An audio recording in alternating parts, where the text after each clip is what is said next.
términos de tsunami nos ayuda a saber qué puede pasar en el futuro.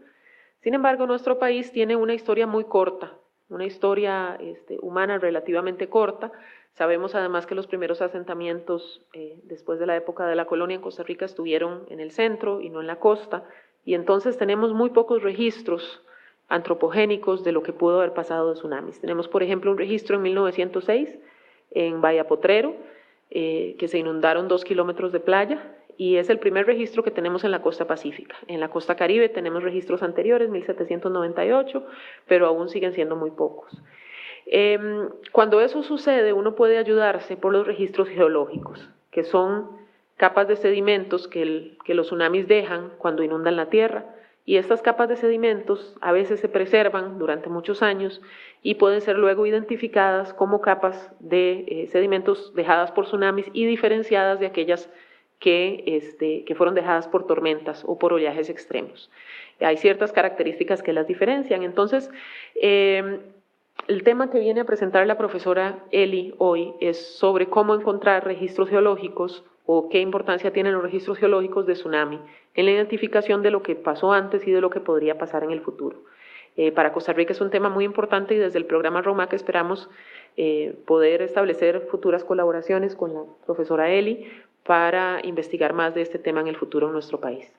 El doctor Marino Proti nos va a presentar a la profesora Eli.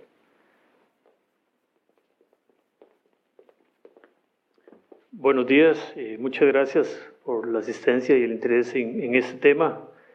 Para el Sistema Nacional de Monitoreo de Tsunamis y para el Observatorio Vulcanológico y Sismológico de Costa Rica, ambos de la Universidad Nacional, es un placer realmente presentarles a ustedes a la doctora Lisa Eli, quien viene como parte de un programa de la Sociedad Geológica Americana, conocida como el Conferencista Distinguido Internacional. Es un programa de la Sociedad Geológica, como les decía, la Sociedad Geológica de Estados Unidos, en donde escogen a ciertos profesionales, ciertos académicos en ciertos campos con habilidad en varios idiomas, y se les financia tours por diferentes países dando un mensaje, dando una enseñanza, dando una conferencia sobre un tema geológico en particular. En este caso, bueno, tenemos el honor en Costa Rica de recibir como parte de este programa a la doctora Lisa Eli, quien tiene un bachillerato en ciencias con énfasis en biología y en geología de la Universidad Pristina de Illinois, y también tiene una maestría y doctorado en geología, en ciencias de la tierra, de la Universidad de Arizona en Tucson. La doctora Eli, cuando terminó sus doctorados, hizo un posgrado financiado por la Fundación Nacional de Ciencias en Penn State University, trabajando siempre en estos temas, y mucho del trabajo de ella se ha enfocado en eventos extremos. Ahora está trabajando con tsunamis, pero también ha trabajado con formas de relieve, ella es geomorfóloga también, y ha trabajado con formas de relieve dejadas por eventos catastróficos como el rompimiento de una represa glacial, rompimiento de represas efímeras por deslizamiento y eventos de este tipo que dejan un rasgo geomorfológico, dejan una huella en el paisaje. Ahora, actualmente, y desde 1900, desde 1990, no, del 96, desde el 96 ella es profesora de la Universidad Central de Washington, en el estado de Washington, y tuvo la oportunidad de venir a Costa Rica ya en el 2005, en ocasión de la visita de otro colega de ella que estuvo trabajando en el Opsicori. Entonces, sin más preámbulo, de nuevo es un placer para nosotros presentarle a la doctora Lisa Eli y su conferencia sobre lo que podemos rescatar de los relatos de Darwin y lo que queda en el registro geológico de eventos catastróficos, en este caso tsunamis. Doctora. Gracias. Gracias a Silvia y a Marino por organizar esta conferencia. Y empezamos, bueno,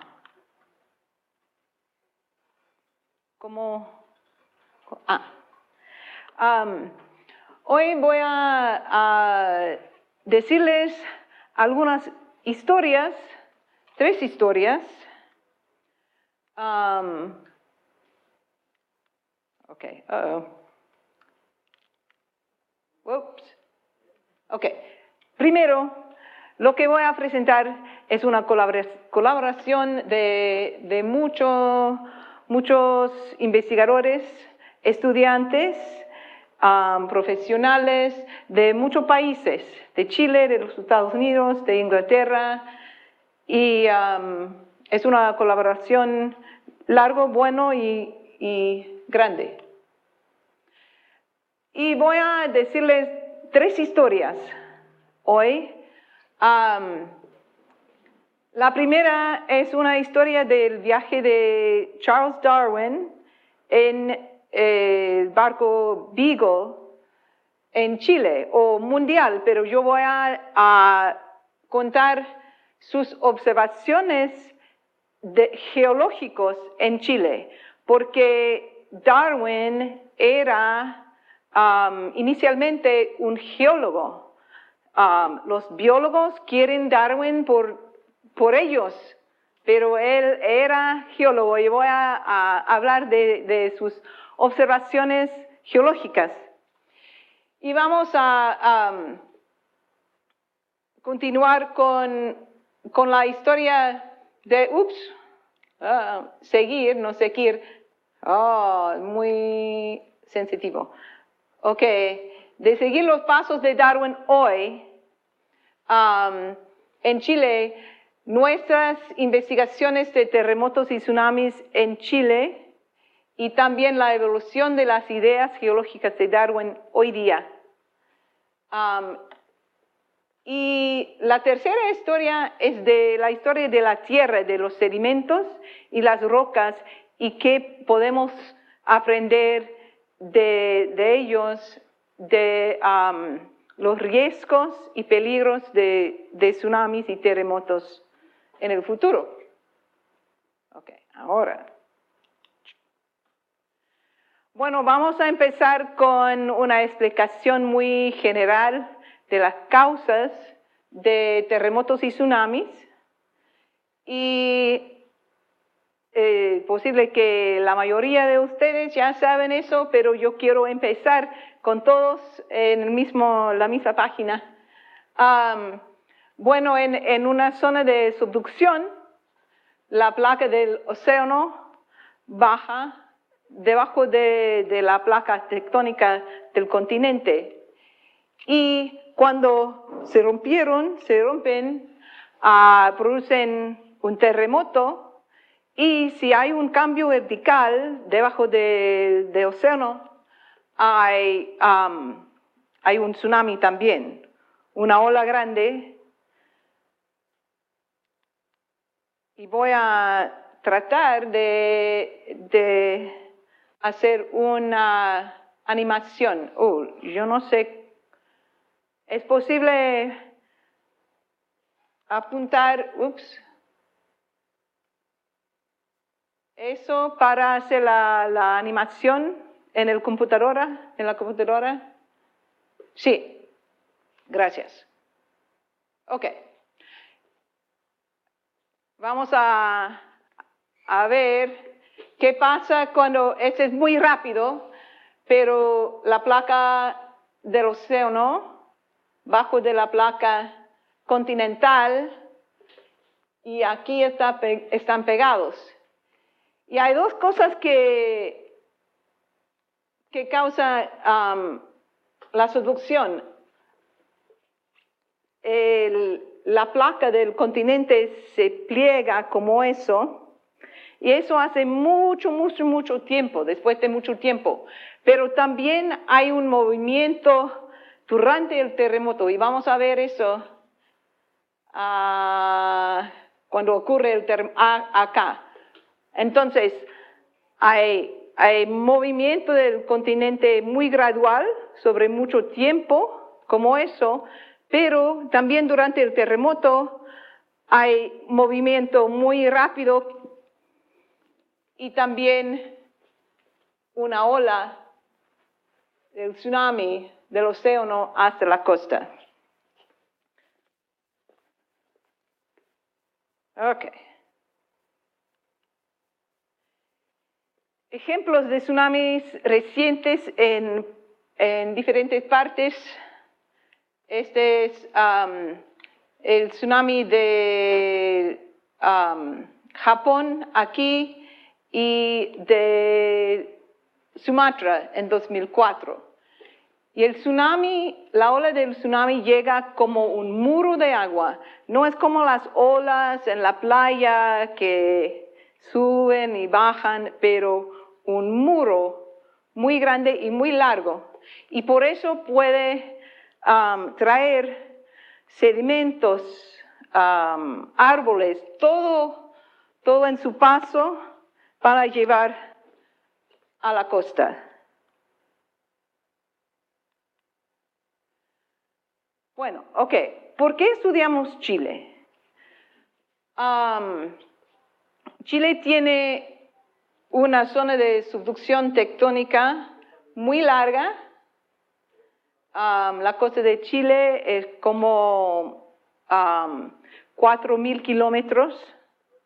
Y entonces hay terremotos frecuentes, mucho que estudiar, muchos eventos que podemos estudiar y aplicar lo que aprendemos a otros lugares como en Costa Rica, donde no hay tantos terremotos, pero cuando llegan son, hay malos, pero en Chile hay muchos y por eso tenemos muchos registros para aprender más de los terremotos y tsunamis. Ups, aquí.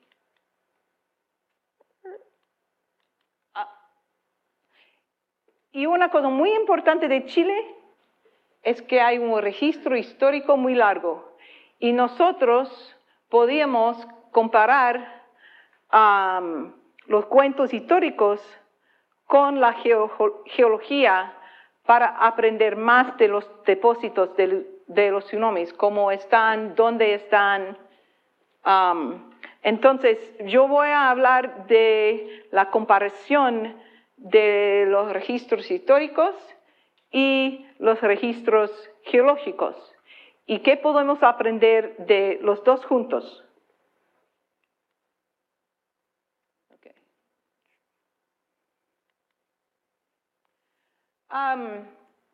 Los objetivos científicos de nuestra historia moderna son usar las observaciones históricas y geológicas, ya dije eso, y comparar los efectos de terremotos y tsunamis en regiones diferentes, el tamaño, el área costera afectada y la recurrencia. Y este es nuestra área de estudios, de investigaciones. Aquí tenemos Chile, muy largo, país muy largo aquí, y nosotros estamos estudiando aquí en el centro, y esta es la zona de ruptura del terremoto en 2010. No es el más reciente, pero es el más reciente, que es muy grande, y también el terremoto de 1960, que es el terremoto más grande del mundo en el registro instrumentado. There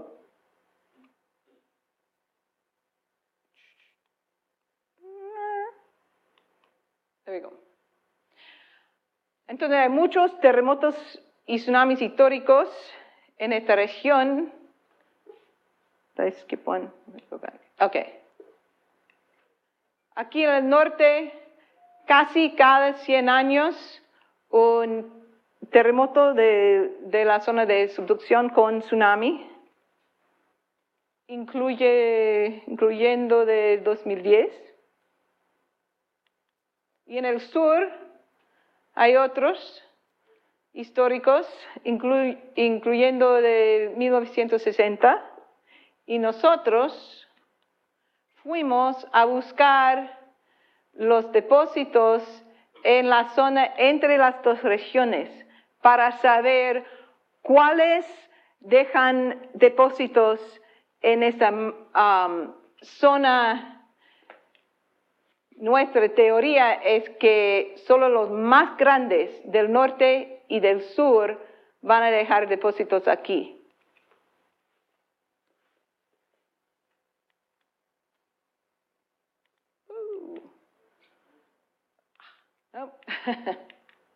Ok, entonces en el sur central de Chile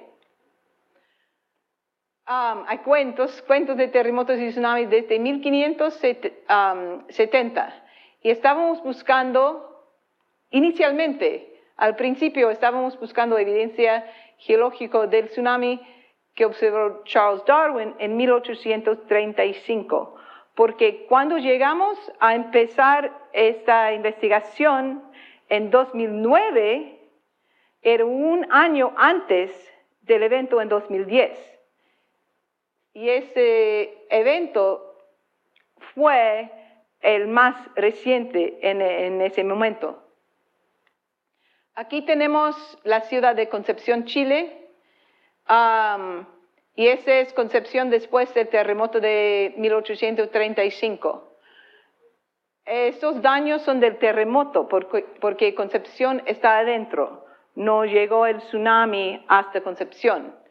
Pero también hay una ciudad que se llama Talcahuano, que está aquí en la costa.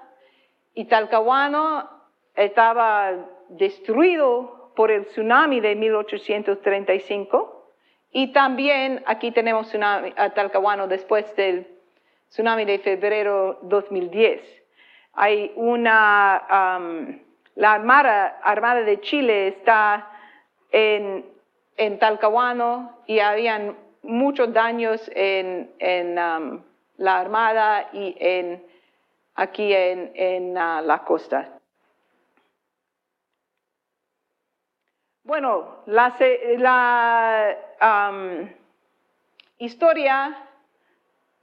primera historia de los tres, los registros históricos, y vamos a usar el ejemplo del terremoto de 1835 de Charles Darwin. Entonces, aquí tenemos Charles Darwin, el geólogo de la expedición. Es un hombre viejo, ¿no? Con barba. Él nació con barba, creo. Siempre vemos él con la barba blanca y es muy viejo. Y también había otro científico en esa expedición que se llama Robert Fitzroy. Y él era el capitán de la expedición.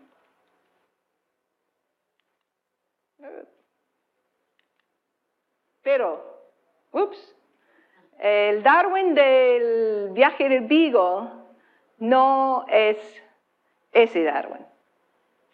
Él era, oh my goodness, un joven de 22 años. 22 años, es muy, muy joven. ¿Cuántas personas aquí tienen menos que 30 años? Levanta la mano. Oh, la mitad o más que la mitad. Ustedes son la edad de Darwin, o quizás un poco mayor de Darwin. Él acabó de terminar con sus estudios de la universidad y no tenía negocio, no sabía qué va a hacer y recibió la oportunidad de ir en una aventura de 5 años mundial, un viaje mundial en el Beagle, y él dijo, sí, ¿por qué no? Tenemos en nuestras investigaciones, aquí tenemos los contemporáneos modernos de Darwin, los estudiantes. Los viejos como yo, no somos los Darwins, pero ellos sí. El viaje de Beagle fue de 1831 a 36 y el objetivo fue para medir las costas de América del Sur. Los ingleses quieren que los barcos comerciales puedan pasar seguros por los estrechos Magallanes aquí al sur, y por eso querían medir las costas, las rutas mejores y más seguras. Charles Darwin, 22 años, fue recomendado como un compañero caballero para el capitán, un joven que le gusta mucho la geología. Entonces, él era el geólogo de la expedición.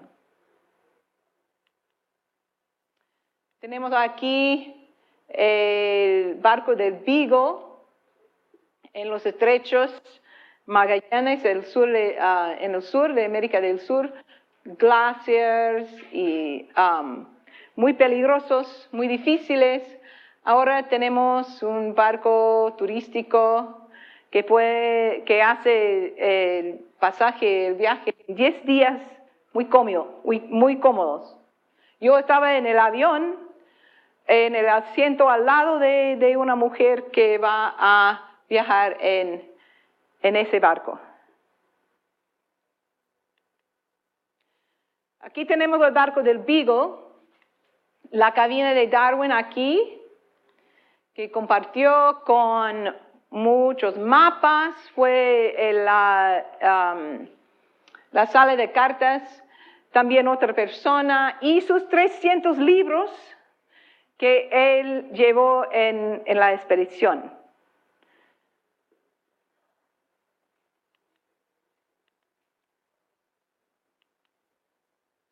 Ok, él empezó el viaje con algunas ideas de la geología, y ese no es de Chile, ese es las islas de Cabo Verde, cerca de África, su primer destino en su viaje de 5 años.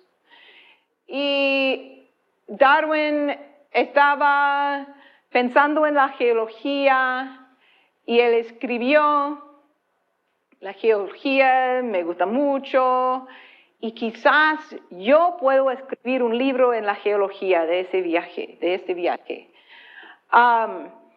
Y después él escribió un libro muy famoso, El viaje del Beagle. Pero él solo tenía 22 años, 4 años antes de su cumpleaños 23.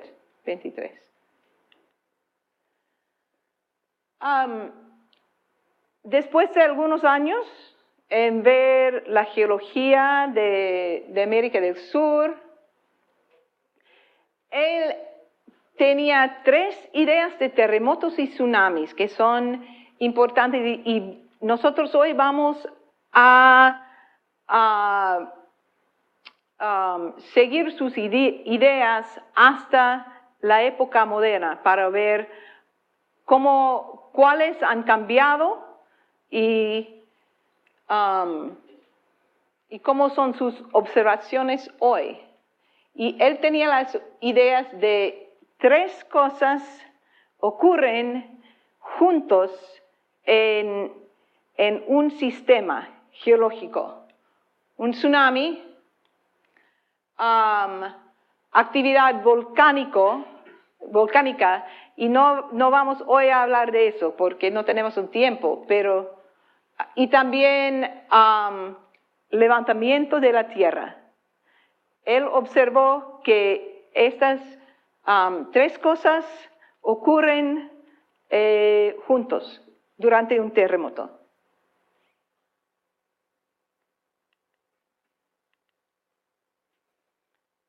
Bueno, ¿cómo se han desarrollado las ideas de Darwin en la época actual?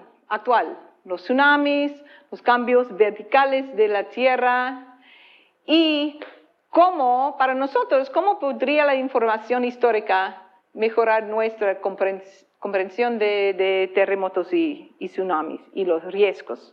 Entonces, Observaciones del terremoto de 1835, muy grande, un tsunami que llega 3 veces en la Tierra. Y había daño en muchas ciudades en la costa. Esas son las observaciones generales de ese evento. Y nosotros en 2009 fuimos para ver si podemos encontrar los depósitos o otra evidencia de ese evento. Y buscamos depósitos de paleotsunamis, tsunamis del pasado, y también cambios sísmicos del nivel de la Tierra.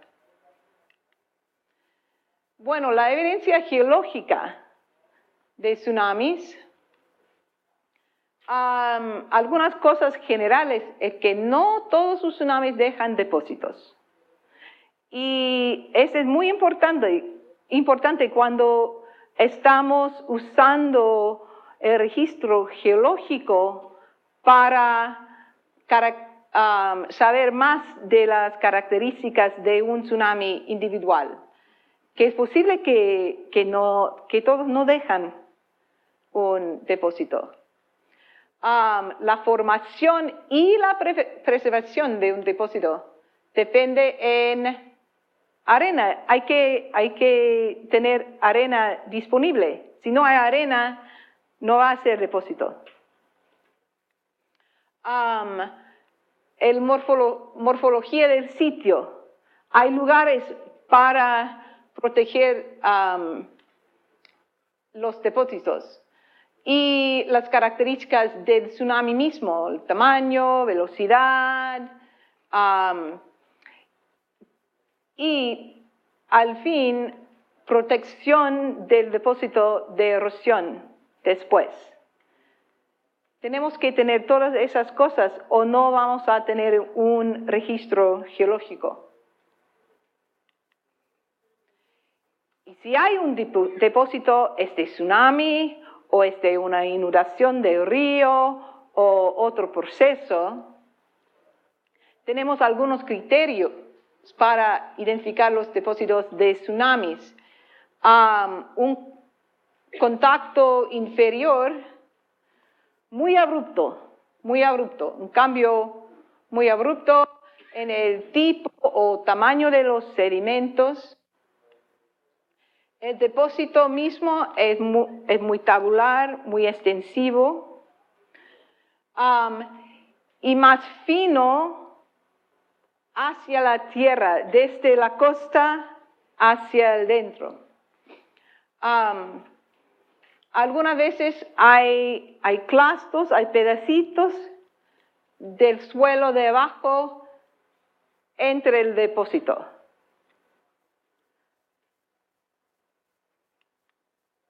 Ok, vamos a seguir la ruta de Darwin y solo algunos sitios.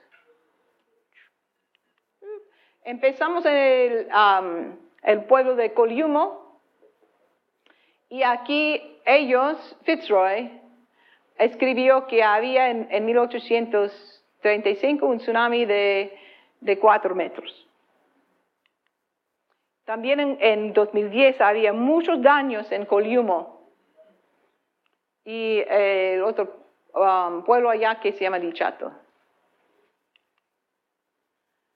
Aquí tenemos antes del tsunami de 2010 el pueblo de Dichato y aquí después pueden ver que las casas aquí al lado de ese estero no están. Y también aquí en la playa.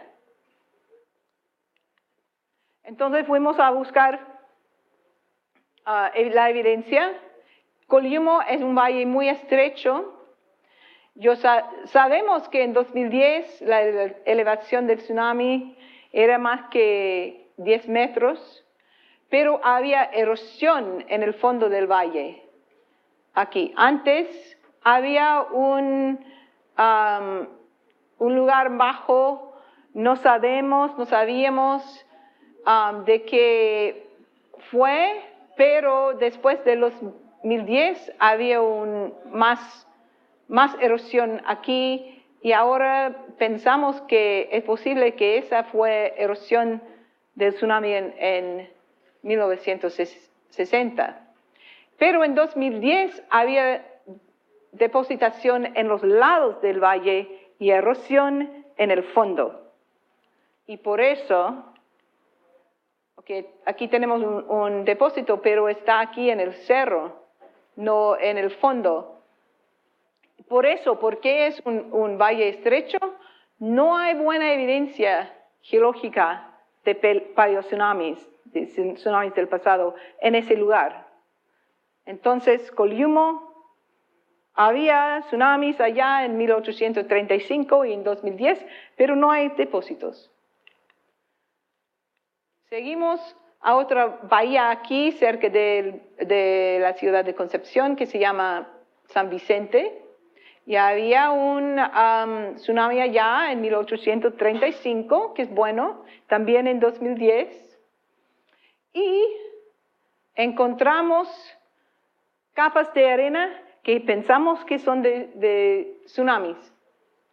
Aquí detrás hay un berme de arena en la costa y él está atrás en esa parte de aquí. 4 capas de arena que encontramos por todas partes aquí y tenemos las fechas aquí, desde más o menos 1300 después de Cristo hasta 1600. Entonces, 300 años de tsunamis, y sabemos que los tsunamis de 60 y de 2010 entraron aquí, pero no dejaron depósitos. Por eso creemos que había quizás un cambio en la berma de arena o en la entrada aquí, que ahora no hay fuente de arena. Antes es posible que los tsunamis cruzaron aquí por la berma y llevaron arena adentro, pero en 60 y 2010 entraron solamente aquí y no llevaron mucha arena adentro. Pero la cosa buena es que tenemos algunos registros ahora geológicos más antiguos que el registro histórico. Entonces, aprendimos algo. Bueno, vamos a continuar al sur. Aquí tenemos Concepción, San Vicente, Kolyumo, San Vicente, y ahora vamos más que 100 kilómetros aquí a Quivico-Tirúa.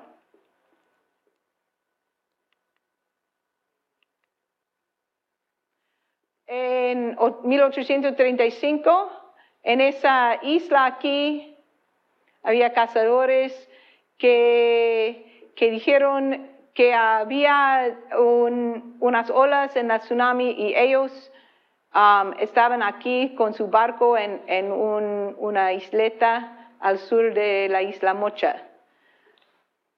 Y está muy cerca de Tirúa. Y en 2010 había bastante destrucción del tsunami.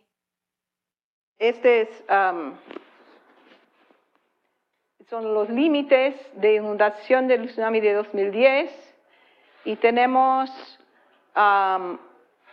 una capa de arena en toda esta parte y también destrucción en el pueblo. Entonces, en esta foto, ¿de qué dirección pasó el tsunami? ¿Saben ustedes?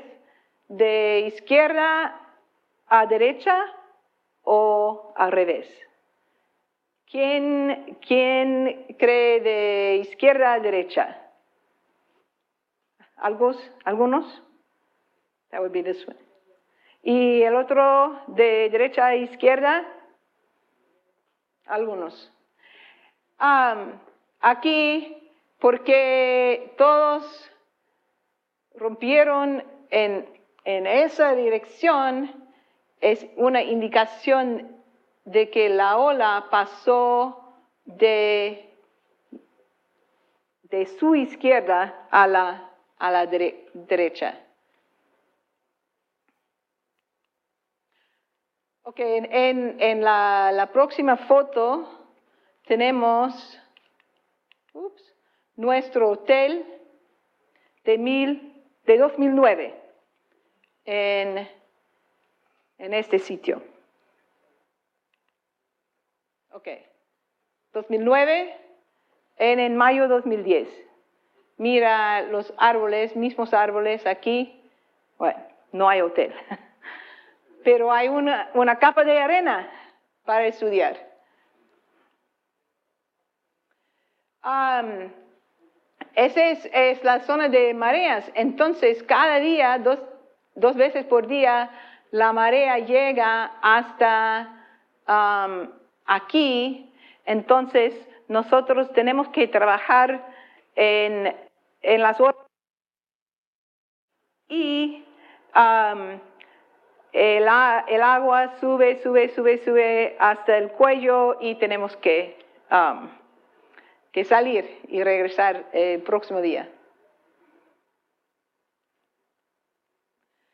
Y aquí encontramos más que seis, pero 6 depósitos en los últimos 600 años.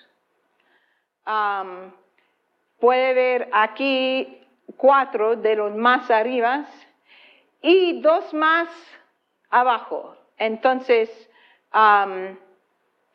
8 eventos de tsunamis en 1500 años. Y tenemos aquí las fechas. Tenemos la de 2010, es muy grande, muy grueso, una capa gruesa. Hay también de 1960, ese llegó del norte y ese del sur. Hay otro histórico que creemos que es de un evento bastante grande del norte en 1751. Pero no hay el tsunami de Darwin, no hay depósito. Entonces, hay solo un depósito en ese tiempo y por algunas razones creemos que no es el de Darwin, que es del siglo anterior. También hay otro aquí que con los datos aquí creemos que es 1575, también un muy, muy grande terremoto y tsunami del sur, y 2 más que están antes del registro histórico. Y las fechas son de mucho, hay muchas fuentes, muchos procesos de entender las fechas. No podemos ver muy bien aquí, pero creo en la próxima. Este fue interesante para los geógrafos y arqueólogos que están aquí. Hay muchas bermas y surcos, no sé si pueden ver, pues muy regulares en la orilla del río, y este es uno. Y creemos que son bermas y surcos agrícolas cubiertos por el tsunami, la depósito del tsunami de 1575. Y no había más trabajo de los humanos después. La capa aquí que llena el surco, no había más destrucción de la capa, entonces el campo estaba abandonado después de eso. Y por eso, y algunas cosas que voy a explicar en un momento, creemos que la tierra bajó durante ese terremoto. Y la agua salada entró en los surcos aquí. Bueno, entonces, ¿qué tenemos? La combinación de información histórica y geológica. Tenemos los eventos históricos. Aquí hay 4 en Tirúa. Oops. Okay. I'm going to start over here. Okay. Las cosas interesantes que hay 2 eventos en los años de 1400 antes del registro histórico que encontramos en las capas de arena de tsunamis.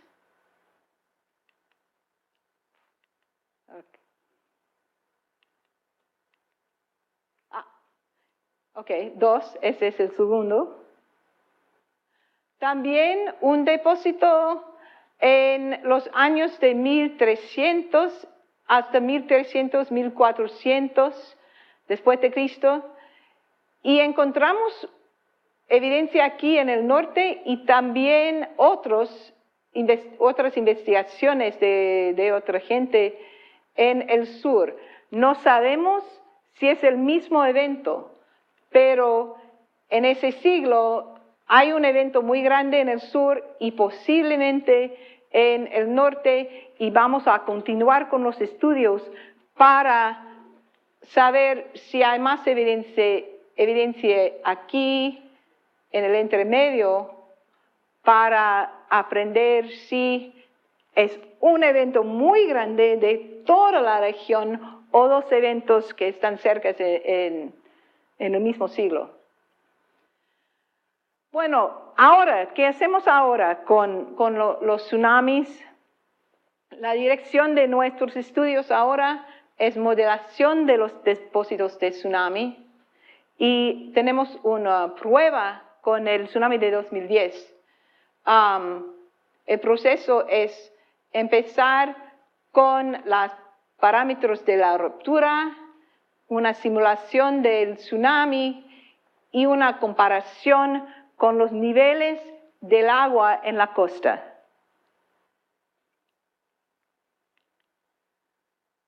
Este es un proyecto de uno de mis estudiantes y está usando el modelo de tsunami que se llama GeoClaw.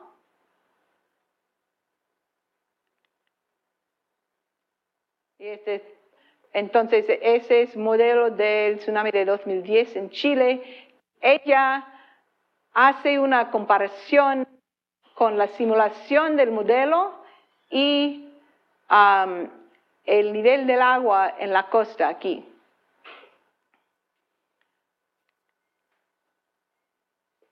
Tenemos la intención de hacer el mismo, pero con los paleotsunamis, con los depósitos del tsunamis del pasado.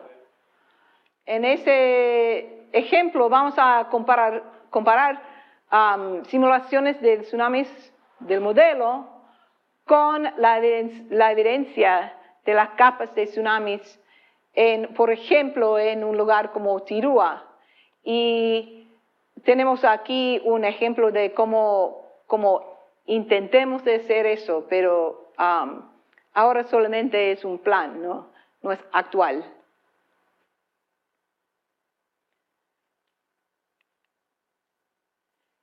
Y muy corto al final voy a hablar poquito de cambios sísmicos del nivel de la Tierra en los terremotos, que también es una idea de Darwin. Aquí tenemos una foto de Isla Santa María en la costa de Chile, antes del terremoto de 2010, el mismo lugar después. Había como 2 metros de levantamiento de la tierra y en 1835 lo mismo, entre 2 y 3 metros de elevación de la tierra.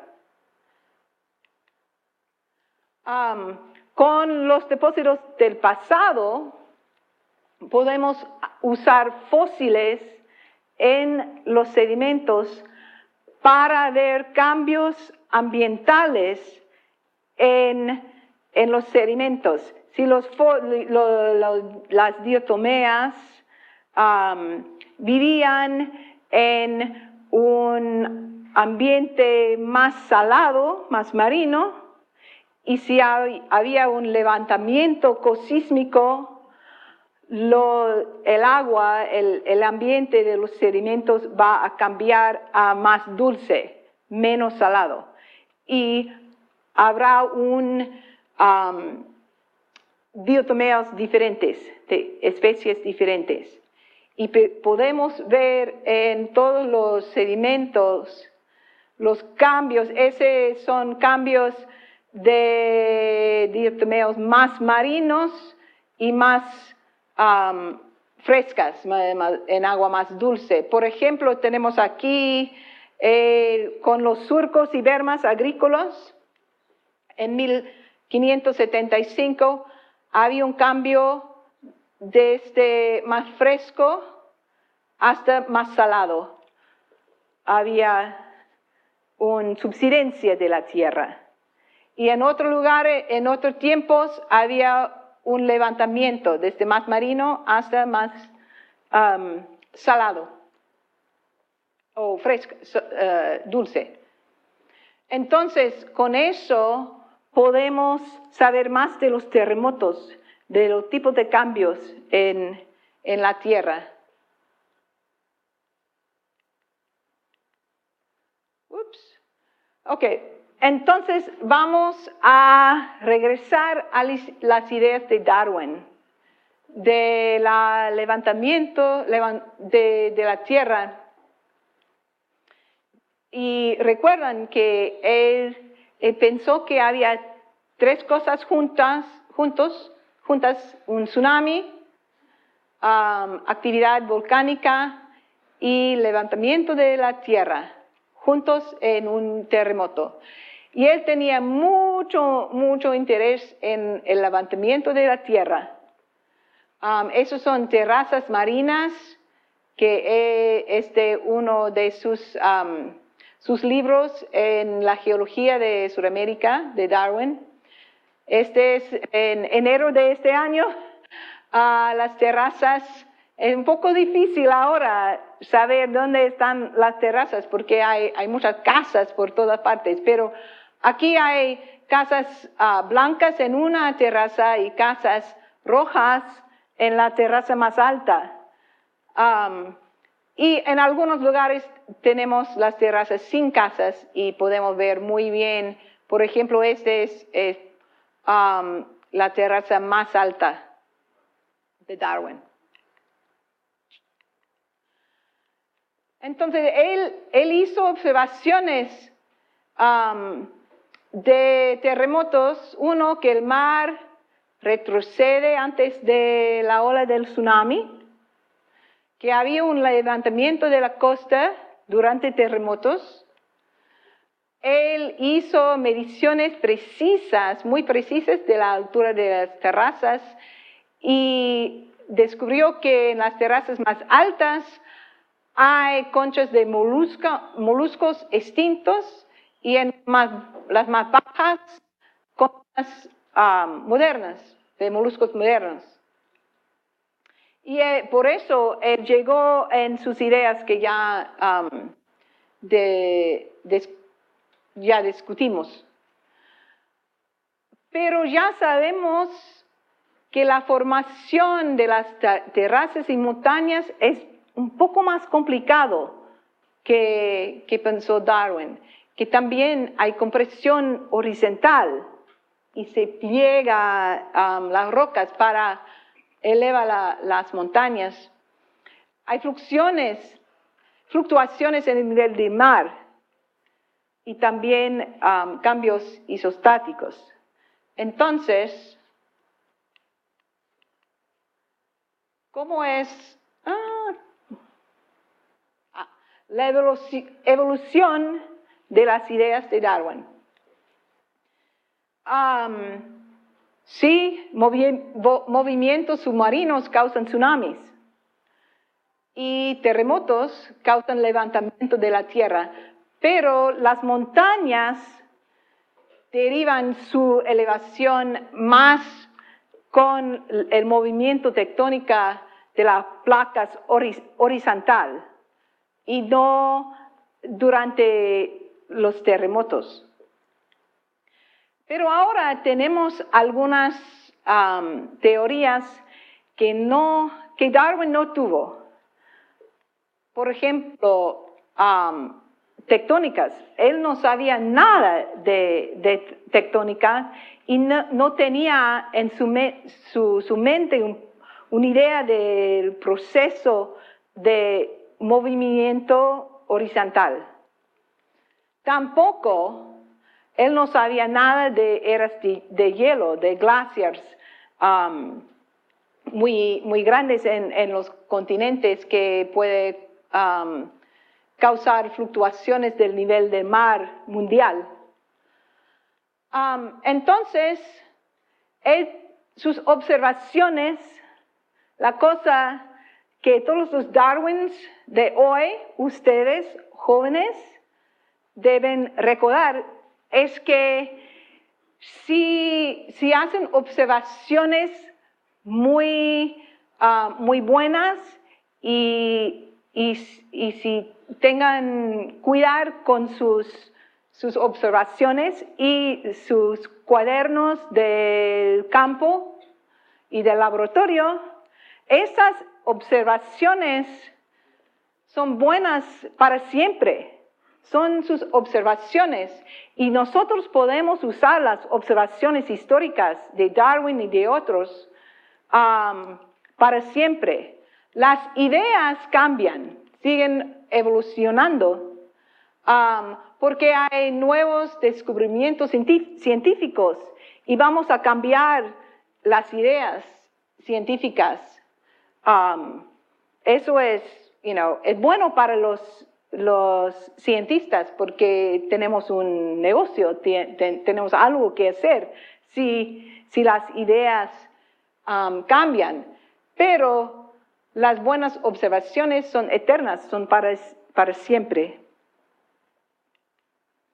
Entonces, en conclusión, los registros históricos y geológicos, los dos pueden informar las causas y los resultados de tsunamis y terremotos y podemos usarlos para saber más del pasado y más de la frecuencia, el tamaño, los lugares que son posibles para eventos similares en el futuro. En Chile encontramos evidencia geológica de algunos tsunamis históricos y de otros más anteriores. Y hay una recurrencia regular en el sur centro de Chile de más o menos cada 100 años. Hay variaciones en los cambios del nivel de la tierra. En algunos hay levantamiento, en otros subsidencia. Y eso es algo nuevo con nuestros estudios de las diatomeas. Y con la modelación de tsunamis podemos combinar todo para entender más de las características de las rupturas que puedan causar que los tsunamis y terremotos. Y por fin, siempre hay una evolución en la ciencia y hay algo para ustedes jóvenes a descubrir, a entender y aprender para mejorar todo el mundo. Gracias.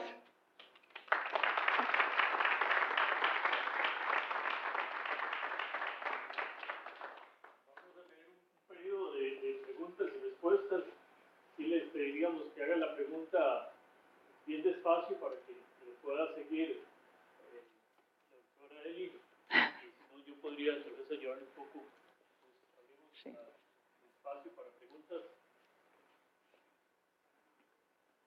Sí. Gracias, la charla estuvo muy interesante. Yo quería preguntar algo de los microfósiles que utilizaron solo fueron diatomeas. No utilizaron foramíferos para saber de qué tan profundo puede llegar la arena a tierra adentro.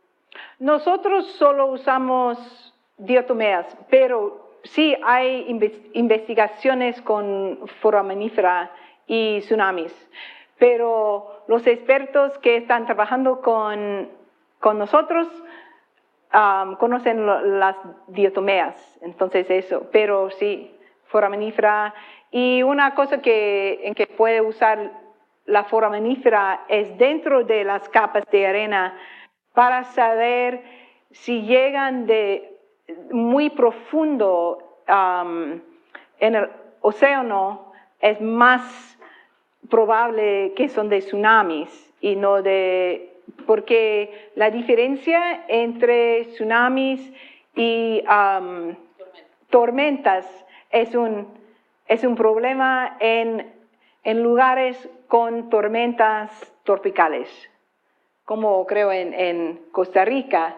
Es más problema que en Chile, donde hay tormentas, pero no son tan grandes, porque están en más, al sur, muy más al sur, no están en una zona tropical. Pero foraminífera, sí, diatomeas, los dos están usados.